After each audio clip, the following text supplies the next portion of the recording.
We have just finished week 5 and we learned more tips and tricks to achieve our goal.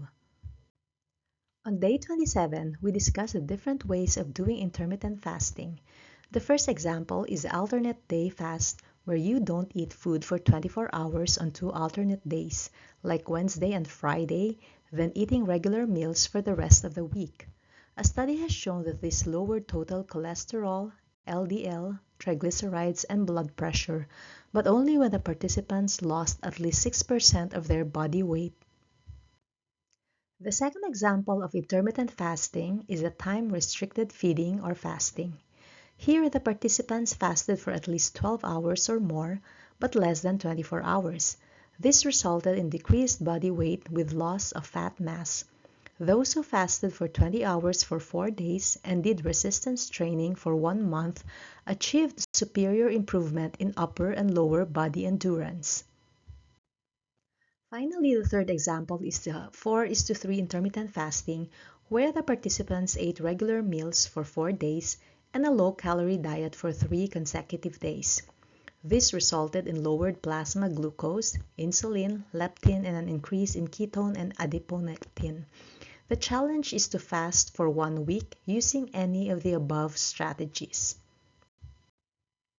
On day 28, we discussed the 5 different tastes that our tongues perceive. These are sweet, salty, sour, bitter, and umami. There are different ways that we can impart umami or that savory flavor to a dish. We can use ingredients that are naturally full of umami, like mushrooms, combo seaweeds, smoked and dried fish, fermented food like fish sauce, soy sauce, and shrimp paste. There are also common combinations that enhance umami taste like cooking dashi, kombu, and dried bonito flakes, or using Chinese leeks and Chinese cabbage in one dish, or mixing Parmesan cheese, tomato sauce, anchovies, and mushroom. The cooking challenge is to use herbs and spices and contrasting flavors to your dishes to lower sodium and use salt sparingly. We also discussed the use of sauces to enhance the taste of the dish. Here are simple sauce recipes you can make to drizzle on your roasted vegetables, like roasted broccoli and cauliflower. This chimichurri sauce is tangy and refreshing and so easy to make. Just put all the ingredients in a food processor and blitz away.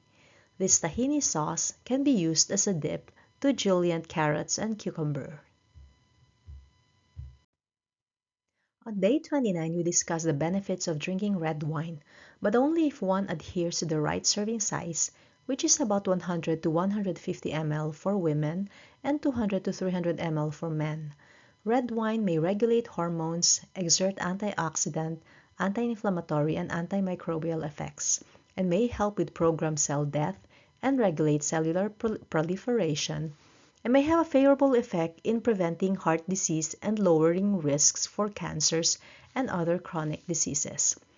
This is because of the polyphenol content in red wine, which are mainly from flavonols like quercetin and myristicin, flavonols like catechins and epicatechin, anthocyanin, and stilbenes or resveratrol. On day 30, we discussed how to increase the bioavailability of food, that is, to make them readily absorbable by the body. For instance, by eating watermelon at room temperature, we can get more lycopene and beta-carotene. Steaming vegetables will retain the water-soluble vitamins, and using good fat will increase the absorption of fat-soluble vitamins. Buying whole fruits instead of pre-cut ones will keep the vitamin C intact. Eating broccoli and tomatoes together will enhance the bioavailability of lycopene and other phytonutrients. Soaking dried corn in lime water will release more calcium and other micronutrients. Cooking spinach and corn will give more vitamin K and C than eating raw ones. And cooking tomatoes will give more lycopene than eating raw tomatoes. On day 31, we discuss ways to save time in the kitchen, like chopping and freezing vegetables, buying frozen and canned fruits and vegetables, and using food processors and other tools to make food prep easier. To keep food fresh longer, separate fruits and vegetables in the refrigerator. Put cilantro in a jar of water and cover with plastic, then store in the refrigerator.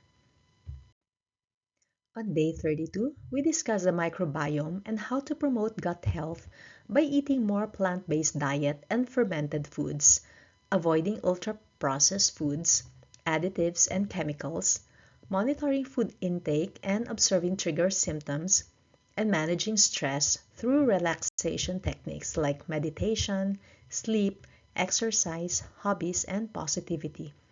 We also discuss the factors that can lead to dysbiosis or poor gut health, like stress, use of antibiotic, exposure to toxic and harmful substances, and eating more refined and processed food.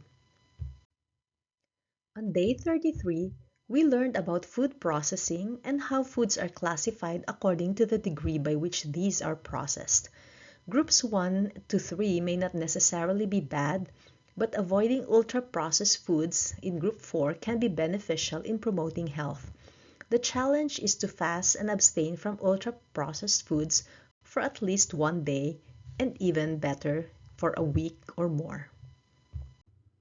On day 34, we learned how to make a mirepoix using different herbs and spices and vegetables. To make a basic broth, we can use chopped onions, carrots, and celery with bay leaf and thyme sprigs. A basic Asian mirepoix is using garlic, onion, and ginger. The culinary trinity for gumbo are garlic, onion, and green bell pepper. We also learned that herbs are the leaves and stems of aromatic plants like basil and rosemary, and spices refer to the seeds and barks like star anise and cinnamon.